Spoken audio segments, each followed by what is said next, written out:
Boa noite, gente. Estou aqui tentando me situar. Se puderem me dar uma notícia, se estão por aí, se já temos algumas pessoas online. Eu vou tirar aqui o som do WhatsApp. Espera um minuto.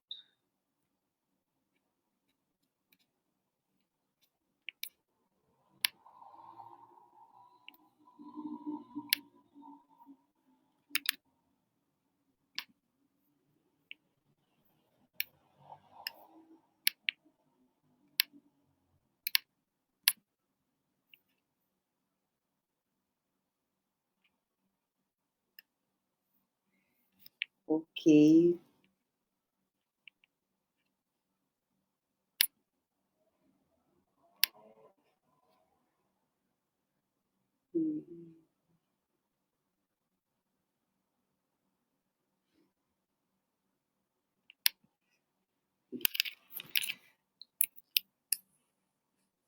Olá, boa noite. Obrigada a todos pela presença. Vamos nos preparar agora para a segunda aula. Vocês sabem que eu sou mais acostumada a estar próximo vendo as pessoas, então conto com a participação de todos, trazendo seus comentários. Eu estou com um problema aqui que está saindo um som que eu não quero que saia, mas só me digam se os apitos que estão vindo aí estão atrapalhando vocês. E vamos, eu vou tentar silenciar aqui, não estou conseguindo, só um minuto.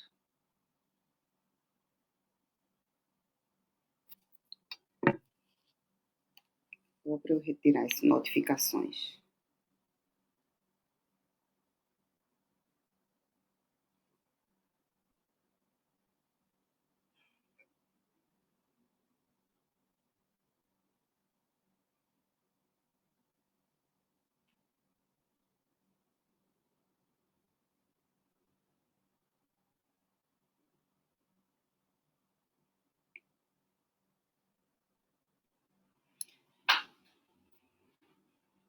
Vamos lá, vamos nos preparar aqui para começarmos o nosso estudo da noite de hoje.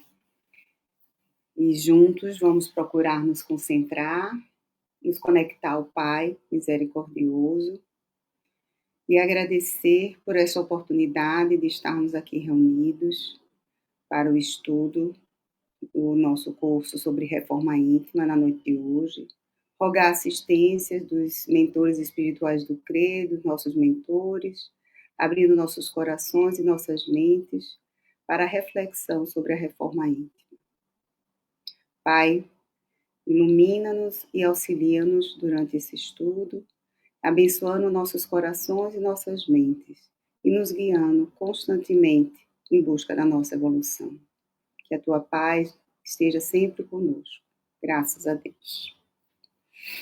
Então vamos lá, vamos começar o estudo. À medida que eu for falando, se eu estiver falando rápido, por favor, fiquem à vontade, vão me dando alguns sinais.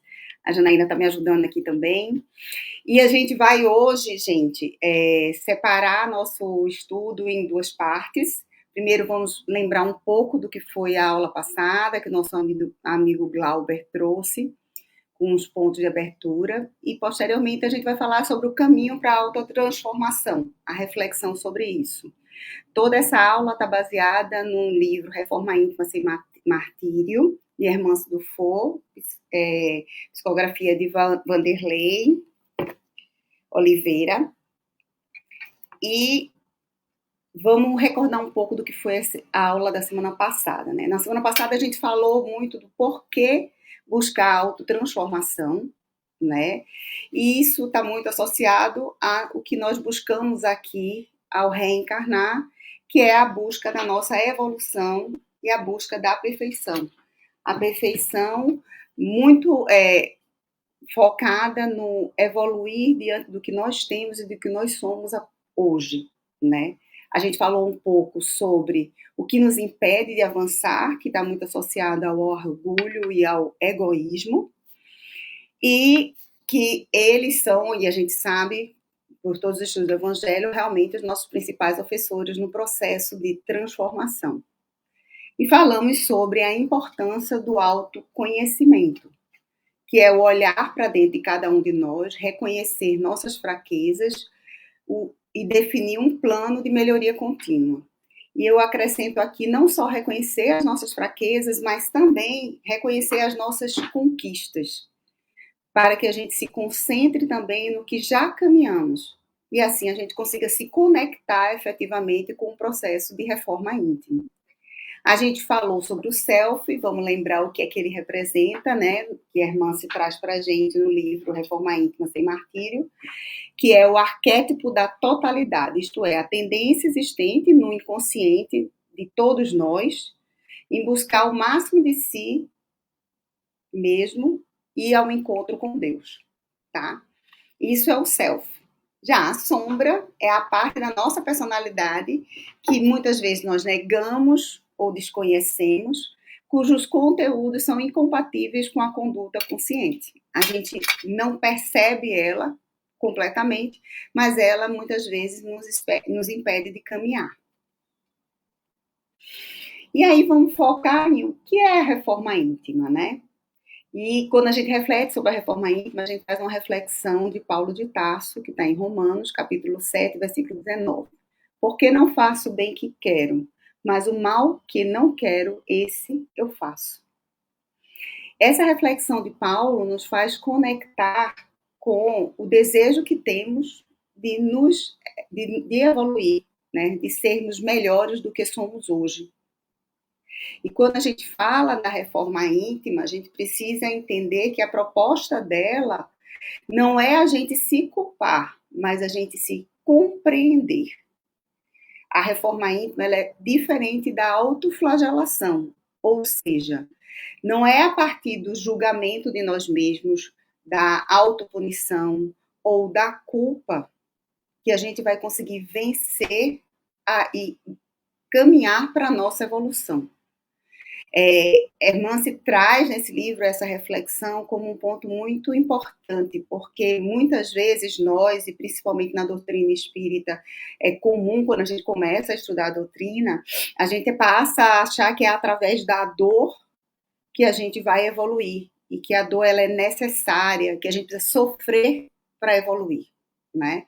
E a reforma íntima não requer em si o sofrimento. A dor ela pode existir em muitas situações, mas a gente deve buscar trabalhar pela nossa evolução e trabalhar a nossa capacidade de errar, o nosso direito, mais do que capacidade, o nosso direito de errar num processo, porque a gente quer buscar evoluir, tá? Então, o que seria a autotransformação? A autotransformação, que é o tema do nosso estudo, né? A gente fala de reforma íntima, o caminho para a autotransformação. Ela está fortemente ligada à nossa reforma íntima, que começa pelo processo de autopercepção. É eu buscar me conhecer, como o Glauber trouxe para a gente, conhece-te a ti mesmo. Conhecer tudo aquilo que já conquistamos e tudo aquilo que queremos conquistar no nosso processo de evolução. É a gente se conectar com quem somos hoje e com o que queremos ser. Mas também, acima de tudo, aquilo que já conquistamos. Porque muitas vezes a gente concentra a nossa energia mais no que a gente não tem do que no que a gente tem. E isso acaba atrapalhando a nossa jornada. Então, é importante que a gente reflita no nosso processo de autotransformação que o bem, ele não é a ausência do mal, mas a conquista diária de atitudes conscientes. O que isso quer dizer? É eu agir pelo bem. É eu buscar trabalhar pelo bem. E não simplesmente deixar de fazer o mal, né? E autotransformar-se é uma mudança de comportamento. E é mudar o olhar sobre nós mesmos. É a gente se acolher como somos e buscar, a partir desse acolhimento, identificar os gatilhos e tudo aquilo que a gente precisa para que a gente encontre a evolução.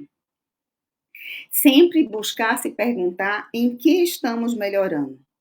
E ter em mente que é uma palavra-chave para o nosso processo de autotransformação, é o recomeçar. Ou seja, em cada momento em que a gente faz a autorreflexão do momento em que estamos ou nas situações em que erramos, a gente tem em mente que nós temos a oportunidade de recomeçar e reconstruir essa jornada de forma diferente. E aí, Herman se fala sobre a questão do ego, né? As máscaras do ego. E o ego usa máscaras como perfeccionismo disfarçado de evolução. À medida que a gente começa a estudar o espiritismo, e no livro Herman se traz muito a reflexão sobre os tratamentos que se fazem com muitos espíritas, muitos seguidores do evangelho que chegam no plano depois do desencarne, né? E que trazem muitas vezes dores e sofrimentos associados porque não conseguiram passar por seu processo de reforma íntima enquanto aqui estamos. E muitas dessas características que nós temos é que a gente tende, à medida que começa a estudar o espiritismo, a ser perfeccionista com o objetivo de evoluir, né? E aí a gente passa a ser muito rígido para conosco e para com o próximo. Por isso que ele fala que é disfarçado de evolução. A gente usa a desculpa de ser perfeito, de querer ser sempre correto, e aí o perfeito no sentido de autocobrança, né? O perfeccionismo no sentido de autocobrança, e isso acaba nos fazendo sofrer, nos punir e concentrar a nossa energia na cobrança que a gente faz para conosco e para com os outros. A mesma coisa a questão do vitimismo espiritual. A gente tende muitas vezes, e ela fala no decorrer do livro, a tudo direcionar para o espiritual. Tudo tem a ver com que, ou é uma influência dos espíritos, seja para o bem ou para o mal. O que isso quer dizer?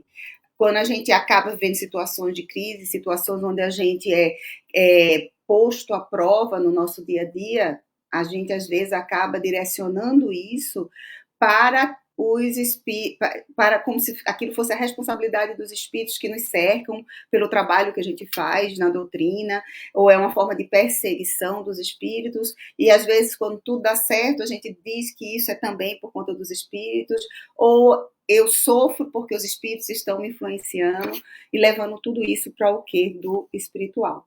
E também a rigidez moral, né? E essa rigidez a gente aplica para conosco e para todos aqueles que nos cercam. Tá? Então, reconhecer nossas sombras é o início da libertação. Reconhecer em que somos falhos, reconhecer que sim, muitas vezes a gente vai ter raiva, a gente vai julgar a nós mesmos e aos outros. Entender que muitas vezes a gente se compara e que o outro, quando a gente julga o outro, na verdade a gente está vendo o que está dentro de cada um de nós. Então, no momento que a gente reconhece aquilo que ainda temos como oportunidade de evolução, a gente tende aí sim a caminhar para a libertação e para o processo de autotransformação. Então, o que a irmã chama a atenção para a gente é que a verdade emocional liberta. É o que dá sentido e o que nos faz sentir para curar. Ou seja, no momento em que eu sinto, em que eu reconheço todos os meus sentimentos e lido com todas as emoções que eu sinto, eu estou começando a minha jornada de cura e de evolução. Então, ela traz para a gente a reflexão sobre como lidar com a culpa, né? Por quê? Porque no dia a dia, à medida que a gente vai estudando, muitas vezes a gente consegue ter a consciência de que a gente está errando, né? Só que no momento em que a gente às vezes toma essa consciência, a gente passa a se julgar excessivamente.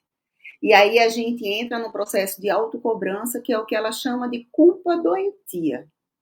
É como se você estivesse diante de uma situação e que você responde de forma ríspida a uma pessoa, ou que a gente julga, ou a gente usa de maledicência, e daí, no lugar da gente, no momento que reconhece, entender que, ok, errei, mas agora deixa eu agir para me transformar e não voltar a errar, a gente se concentra na culpa em si. E só vive ela e se julga o tempo inteiro. Então, quando você entra nessa culpa doentia, de autopunição, de autoflagelação, você para.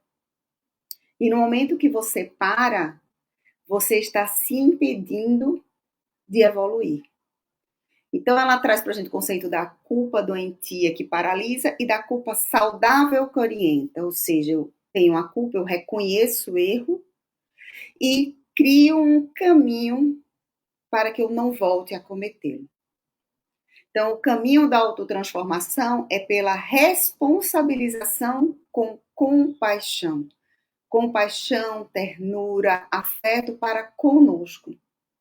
Porque no momento em que a gente é capaz de ter este cuidado conosco, a gente é capaz de olhar com luz, com leveza, com amorosidade a toda a nossa jornada, a tudo que a gente vem conquistando, e a partir daí acolher os nossos sentimentos e acolher todos que nos cercam, para que assim a gente consiga ter responsabilidade e carinho para que possamos vencer na nossa jornada. Então, acolher-se para transformar-se. Aceitar-se não é conformar-se. Isso também é uma coisa importante. A gente muitas vezes, e isso acontece com qualquer um de nós, e até porque estamos em processo de evolução, tende a se conformar, eu sou assim. Então, eu reconheci, né? O primeiro passo é a aceitação. Então, eu aceito quem eu sou, né? Só que eu não busco mudar quem eu sou. Então, aceitar-se como é não quer dizer você se conformar com aquilo que você entende que não é bom para você, que não é bom para o seu processo de evolução, né? E a transformação, ela começa onde termina a rejeição de si mesmo. O que isso quer dizer? Quando eu me aceito como eu sou, quando eu me amo, pelo fato de me amar, eu busco me transformar. Eu busco crescer cada vez mais. Eu busco desenvolver a fé que vai fazer com que eu transporte montanhas, essas montanhas que são justamente as minhas dificuldades, que são os pontos de evolução que eu tenho dentro de mim, para que eu possa, a partir daí, traçar essa jornada e esse caminho para minha reforma íntima. Porque aquele que não se aceita não se transforma. Então, o primeiro passo é se aceitar. Aceitar-se como se é, como estamos hoje. Entrar em contato com o nosso eu real. E a partir do momento que eu entro em contato com o meu eu real, eu consigo traçar um plano para me transformar e para evoluir. E aí, olhar para o espírito sofredor que há em nós. Todos nós temos em nós ainda muitas dores. Parte do que nós somos hoje é o reflexo das dores que conquistamos em nossa jornada, em nossas diversas encarnações. São as dificuldades que passamos e que ficam muitas vezes marcados em cada um de nós. Essas dores, elas são reais. É como se você imaginasse assim, quando a gente convive com as pessoas, a gente sempre busca entender que aquele ser humano que está interagindo conosco, ele traz em si toda uma bagagem. Ele traz toda uma história de vida. E quando a gente está num processo de amor ao próximo, a gente não busca entender a história que o outro tem. A gente não busca compreender para que a gente acolha o nosso irmão, que ele não tem amor para dar e é por isso que às vezes ele age dessa forma, porque a sua história de vida não deu a ele a oportunidade de aprender determinadas coisas que para nós são importantes e por isso que ele não consegue viver. Se a gente fizer o reflexo contrário e olhar para nós mesmos e entendermos o que a nossa história de vida nos permite dar, para que a gente compreenda como somos e por que estamos agindo da forma que agimos diante das diversas situações da vida. Acolher esse sentimento de dor, que muitas vezes vem a nos sufocar, e a partir daí se libertar. Porque a reforma íntima, ela realmente começa quando a gente para de lutar contra quem nós somos. Então, acolher quem nós somos, a nossa história, a dor que muitas vezes sentimos. A gente tem pessoas, por exemplo, que nunca tiveram a oportunidade de ter um pai ou uma mãe amorosa. E aí eles não aprenderam a ser pais ou mães amorosos. Só que, na verdade, você não ter isso e reconhecer que você não tem, porque você não teve a oportunidade de ver isso, lhe ajuda a refletir como eu posso ser diferente disso. Como eu posso aprender a ter essa amorosidade que eu gostaria de ter recebido dos meus pais e aplicar isso a outras pessoas que são importantes na minha vida e que eu amo. Então, autotransformar-se está intimamente relacionada a acolher a dor que sentimos e não negá-la. Porque no momento que a gente nega, a gente não consegue enxergar o que a gente tem a fazer. Então, acolher sua dor, reconhecer as ausências, né? As tristezas que a gente às vezes tem porque não conseguiu ter tudo que a gente acha que deveria ter, e ao mesmo tempo reconhecer que quem nós somos hoje também é um reflexo dessas dores.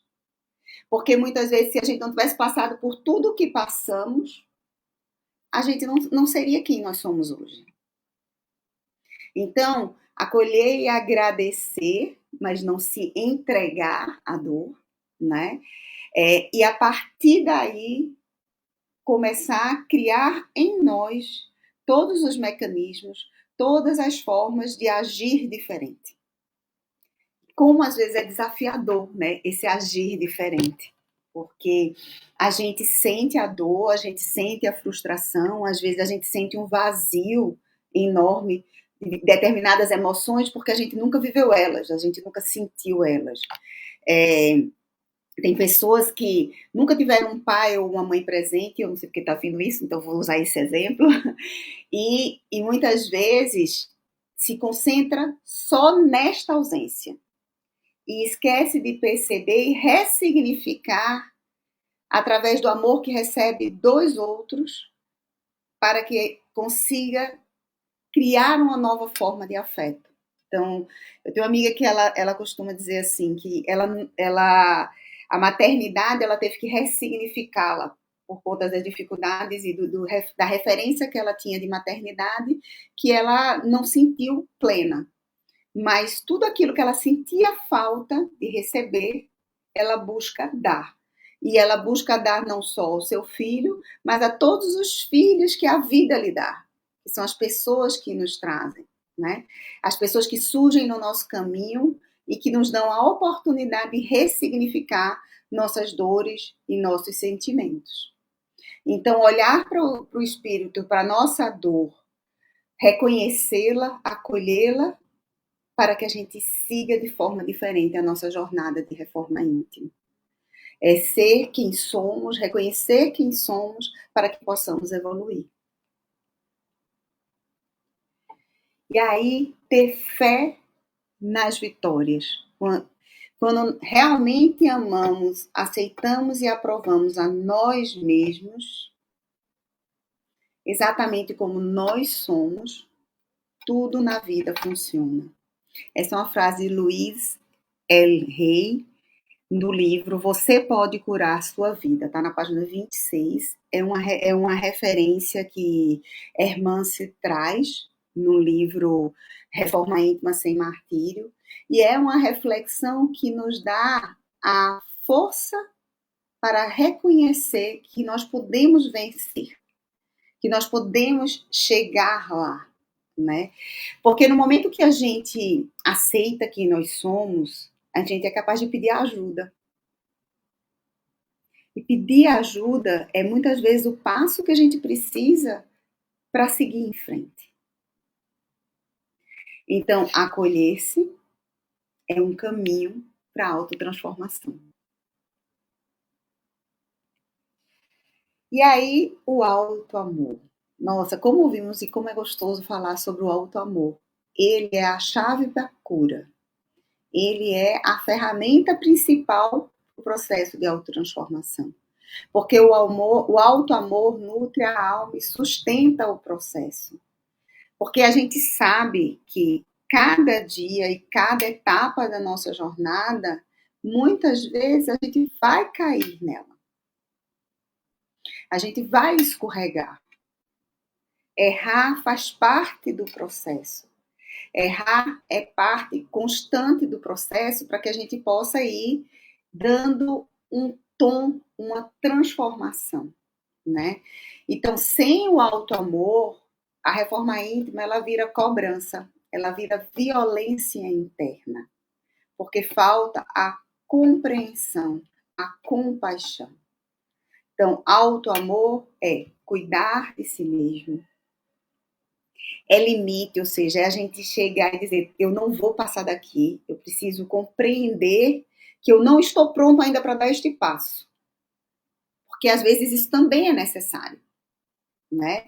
É a gente se escutar, porque a gente, dentro do nosso coração, os recados vêm muitas vezes inspirado pelos espíritos, mas também inspirado pela nossa história. Lembra que a gente traz uma bagagem com a gente? Lembra que a gente traz no nosso perispírito marcado todas as reencarnações que tivemos? A gente tem a bênção do esquecimento. Porém, aquilo que é necessário para a nossa jornada muitas vezes surge a partir do nosso merecimento e do trabalho que estamos fazendo para trazer essas recordações como ferramenta de evolução. Então, muitas vezes a gente vê em situações, a gente para e se pergunta, nossa, eu não sei nem como isso veio até mim. Quando foi que eu vi isso? Quando foi que eu aprendi esse ensinamento que hoje eu estou usando no momento de crise na minha vida? E a gente olha para essa encarnação e às vezes a gente não encontra essa resposta. Porque essa resposta está na nossa história. Está em quem nós somos. Então, alto amor não é fuga, é compromisso com a luz. E que luz que nós somos, gente. Todos nós somos, né? A gente tem a essência de Deus em nós. Então, como nós temos essa essência de amor, a gente tem a jornada para a perfeição, nós temos uma luz própria. E essa luz cabe a nós torná-la visível para nós mesmos e para todos que nos cercam. Então, quando a gente tem esse cuidado conosco, quando a gente tem esse carinho conosco, quando a gente se escuta, quando a gente compreende e dá os limites necessários na nossa caminhada, a gente está, assim, dando a oportunidade do que a gente tem de melhor surgir. A gente tem o compromisso de deixar nossa essência mais pura e verdadeira e amorosa sair de dentro de nós, em nosso processo de evolução. Então, o que é essa mudança real, né? E aí é interessante a gente refletir sobre isso, porque é um processo contínuo, gradual, feito de quedas e de recomeços. É constância, né? E essa constância ela é mais importante do que a velocidade. Errar faz parte desse processo. E aí vamos voltar um pouco mais, assim, processo contínuo e gradual. É importante a gente lembrar que o nosso processo de evolução está até o último segundo dessa encarnação e ele perpetua na verdadeira vida. Então, cada passo que damos, cada conquista que temos, ela nunca é tardia. Ela é no tempo certo e ela é importante para o nosso processo. Então, é melhor dar um passo com consciência do que correr sem direção. E à medida que eu estava falando aqui, veio uma coisa que me toca, porque essa semana eu recebi uma mensagem falando sobre a longevidade, né? E sobre o envelhecer. E falando sobre a importância de nós cuidarmos dos nossos idosos, né? E daí eu me pego hoje de meio século de vida, mais do que meio século de vida, e a gente se faz aquela pergunta, até quando estaremos aqui?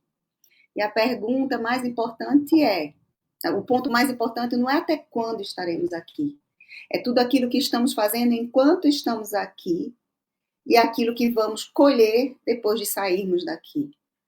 E se a gente trabalha e busca constantemente o nosso processo de evolução, a gente vai ocupar a nossa vida com essas atividades. Então, a gente vai buscar, seja através do estudo, seja através do trabalho, buscar ser útil constantemente, indiferente do tempo que temos aqui.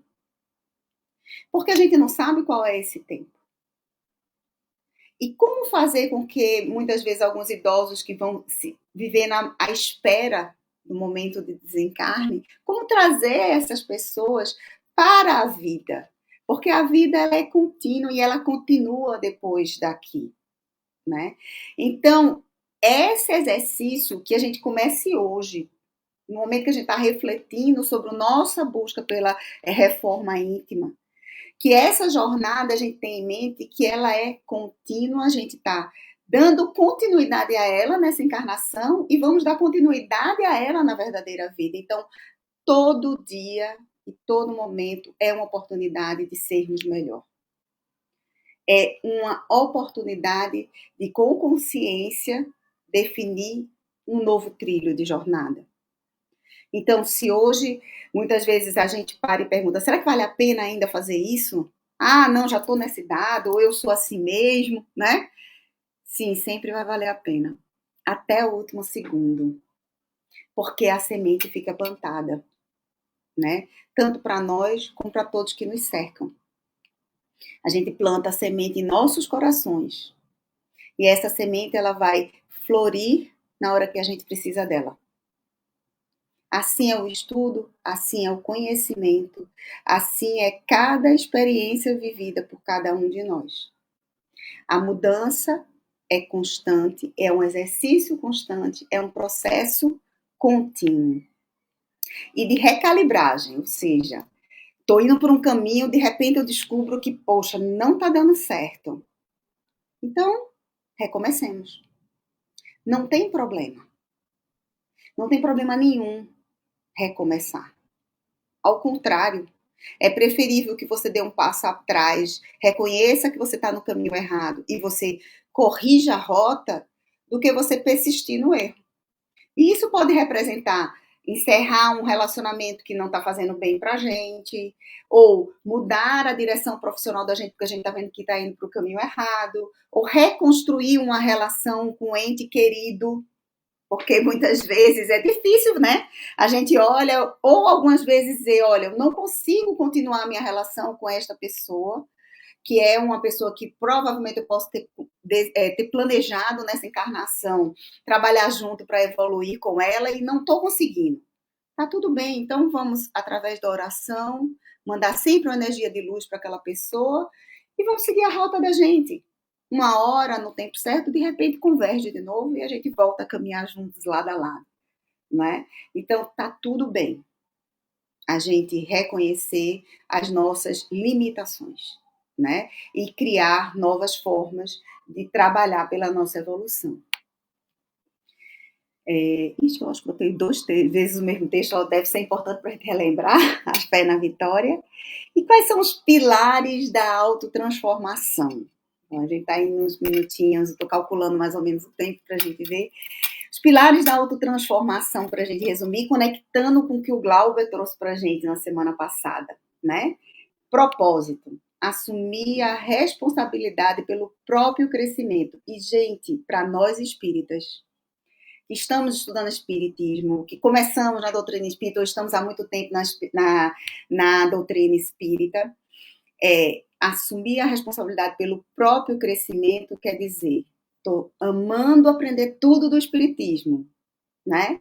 Que eu, através do exemplo, influencio todos ao meu redor, mas a transformação e a reforma íntima diz respeito a mim mesma.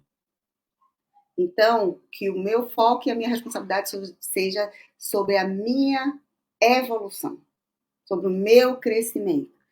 Vamos parar de direcionar o nosso olhar para o outro, ou direcionar para fora a responsabilidade dessa evolução. Ela é nossa, porque é a nossa vida, né? Segundo pilar, perfeição. É a meta evolutiva acessível por meio do esforço contínuo. Então, vamos traçar metas que a gente consegue. Uma coisa de cada vez, né? Se a gente poxa, escolhe um. ou vamos dizer o seguinte, a cada ano você vai escolher um tema, um ponto de evolução que você acha que você precisa ter. E trabalha aquele item. Conseguiu vencer aquele item? Escolhe o próximo. Lembra que é contínuo, que é um processo que a gente vai refazendo, que a gente vai revendo. Então, terceiro pilar, superação de obstáculos.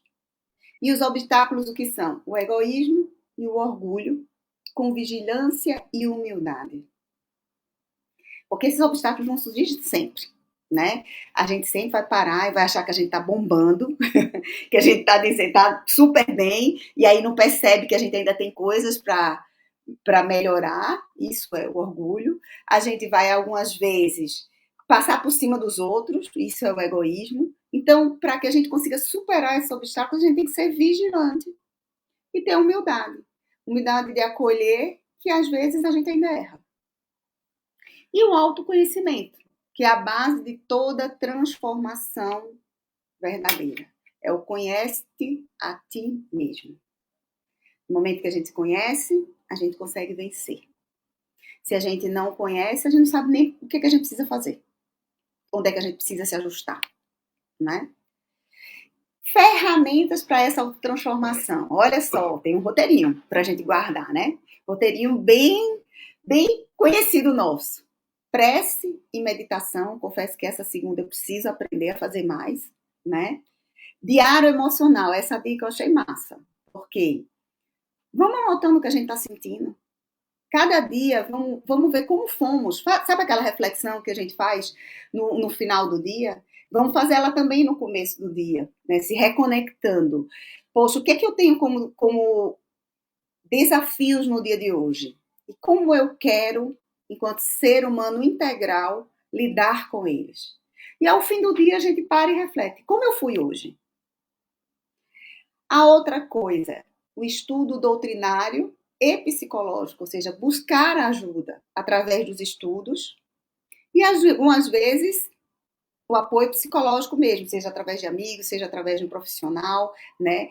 E aí tem uma coisa que é interessante que a irmã se fala no livro, que ela diz assim que a gente dedica pouquíssimo tempo aos estudos, se a gente for olhar, tipo, se você for fazer a conta, eu não vou lembrar todos os detalhes de números, mas ela fala assim, vamos lá, a gente assiste, sei lá, 2 palestras, ou uma palestra, ou investe 1 hora do nosso tempo, ou 2 horas durante a semana, para um estudo ou para um trabalho. Como é que a gente faz para a gente trabalhar essa evolução de forma contínua? É vivendo o evangelho onde quer que estejamos. Não só dentro da casa espírita ou não só no trabalho espírita, mas na nossa vida. Porque aí sim a gente vai exercitar tudo que a gente está estudando. Aí ele fala da importância no Evangelho no Lar, que nós conhecemos, e a terapia espírita ou psicológica, né, da autorreflexão. E aí essa conexão com a terapia nos ajuda a nos conhecer, tá? E isso ajuda a gente a caminhar. Então essas são algumas ferramentas que acaba no livro ela traz um pouco pra gente e que a gente está buscando resumir aqui para nossa reflexão.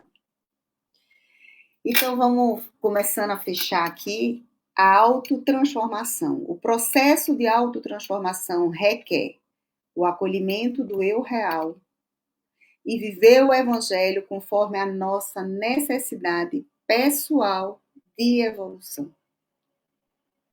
Isso é interessante, porque uma das maiores cobranças que nós, enquanto espíritas, temos quando a gente começa a estudar o Evangelho, ou qualquer seguidor de alguma religião, é que temos que viver o Evangelho, né? E o estudo do Evangelho, às vezes, ele pode assustar, né? Porque a gente para, mas, nossa, será que eu vou conseguir isso tudo? Lembra, só aquela frase, né? Amai os vossos inimigos, a gente já para, meu Deus, né? E aí a gente pode se perguntar, e eu tenho inimigo? Poxa, será que eu tenho inimigo? Então, quando a gente está falando aqui, na verdade, isso foi um resumo mais meu do que eu li do estudo, é olhar para a nossa necessidade pessoal de evolução e buscar no Evangelho as ferramentas que vão nos ajudar para o nosso processo de evolução. E como a gente faz isso quando a gente acolhe quem a gente é? Ou seja, quando eu busco conhecer a mim, quando eu busco entender o que eu preciso, eu vou trabalhar e usar os ensinamentos do Evangelho conforme a minha necessidade. Então, vou dar um exemplo. Às vezes você é muito inseguro e é muito movido pelo medo, né? E o Evangelho traz para a gente uma série de reflexões sobre a importância da fé, do confiar, do entregar-se a Deus, né? Mas quando ele traz essa questão da fé e do entregar-se ao destino de Deus, em nenhum momento ele está nos dizendo que nós não temos que fazer a nossa parte. Então, no momento que eu tenho medo, e que aí eu faço, então tá bom, vou entregar a Deus, Deus vai me ajudar, e você não faz nada, você não está vivendo o Evangelho. Por quê? Porque Deus vai te ajudar a ter a energia necessária para batalhar, para conquistar o que você quer. Então tá com medo, vai com medo mesmo. Mas busca todas as ferramentas e todos os apoios necessários para que você vença essa insegurança. Então, olhai para si mesmo. Identifique em si aquilo que o Evangelho mais vai te dar a energia necessária para a tua evolução. E segue o Evangelho conforme estás pronto a segui-lo, naquilo que tu mais precisas. E assim você consegue trabalhar a sua reforma íntima. Então, a reforma íntima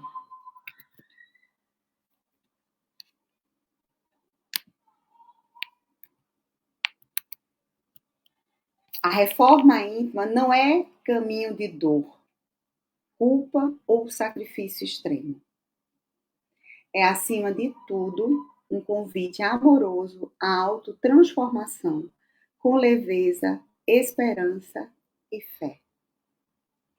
Que a gente possa sempre se lembrar dessa mensagem de Hermance. Porque nós não precisamos sofrer nem nos sacrificar para evoluir. Ao contrário, a gente precisa olhar para nós com muito afeto, com muito carinho, reconhecendo quem nós somos, aquilo que necessitamos e criando um roteiro, uma forma de chegar onde queremos, que é a nossa evolução. Aquela evolução que a gente assumiu o compromisso de ter antes de reencarnar. Vamos lembrar sempre que para cada encarnação a gente programa um objetivo. E à medida que a gente vai vivendo, a gente vai recebendo os sinais desse objetivo, do que nós temos a trabalhar aqui. E esses sinais vão surgir à medida que a gente reconhece o que já caminhamos, o que já conquistamos, e acolhe tudo isso de forma amorosa, para que a gente viva com leveza, com esperança e com fé. Nossa reflexão final: transformar-se não é martírio, é despertar, é se libertar, é viver com mais verdade e plenitude. Nós somos abençoados constantemente com a vida, com tudo e todos que nos cercam e que nos dão a força, que nos dão o apoio para caminhar pela evolução. Mas, acima de tudo, nós temos a nós mesmos. E dentro de nós existe uma luz que está pronta para brilhar. Então, que a gente se conecte a ela, se conecte ao Pai Maior. E com muito alto amor, a gente busque cada vez mais evoluir e ser feliz. Porque a gente tem que ter muito prazer em viver e em cada conquista que temos. Que essa paz se faça sempre constante em nossos corações, que a gente entenda e acolha quem somos, que a gente se ame profundamente e que através desse amor que temos por nós, possamos amar a todos que nos cercam e transmitir o amor que existe em nós para todos aqueles que nos são importantes. Para encerrar, vamos fazer a oração do nosso Pai maravilhoso, que nos dá todas as ferramentas que a gente precisa para caminhar. E eu queria agradecer a cada um de vocês que estiveram aqui, porque esse estudo foi muito importante para mim. Então, Pai misericordioso, obrigada por esta oportunidade, obrigada pelo presente da vida, pelo presente de estarmos juntos, cada vez mais buscando a tua luz. Abençoa os nossos corações, as nossas famílias, a nossa jornada e a nossa caminhada em busca da evolução. Pai nosso que estás nos céus, santificado seja o vosso nome. Venha a nós o vosso reino. Seja feita a vossa vontade, assim na terra como nos céus. O pão nosso de cada dia dai-nos hoje. Perdoai as nossas dívidas, à medida que amamos e perdoamos a todos os nossos devedores. Não nos deixeis cair em tentação, mas livrai-nos de todo o mal, porque só teu o reino, o poder e a glória. Que assim seja. Graças a Deus. Muita paz e um beijo no coração de cada um. Obrigada.